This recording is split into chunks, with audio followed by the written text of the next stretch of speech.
நம்ம வாழ்க்கையில எல்லாம் சரியா இருக்கிற மாதிரி தெரிஞ்சாலும் மனசுக்குள்ள மட்டும் ஏதோ ஒரு பாரம், காரணம் தெரியாத கலக்கம். அப்ப தாவீது தன்னோட மனசுட்டே பேசுறான், என் ஆத்துமாவே நீ ஏன் கலங்குற, நீ ஏன் எனக்குள்ள தேங்குகிற அப்படின்னு. இது பலவீனம் இல்லைங்க, மனசு கஷ்டப்பட்டிருக்கு என்பதற்கான சாட்சி.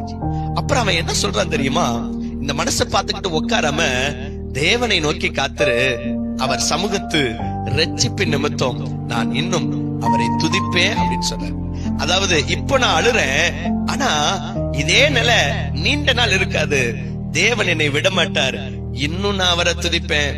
அதனால இன்னைக்கு உங்க மனசு கலங்கினாலும், உங்க உள்ளம் உடைஞ்சிருந்தாலும் தேவனை நோக்கி காத்துருங்க. இந்த கலக்கம் நிரந்தரம் இல்ல, இந்த இருட்டு கடைசி வரைக்கும் இருக்காது. ஆண்டவர் உங்க மனசுக்கு சமாதானம் தருவார்.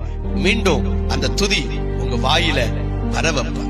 எனவே மனம் துவளாதீங்க, துதியை வரப்பண்ணுகிற கர்த்தர் உங்களோடு. May God bless you.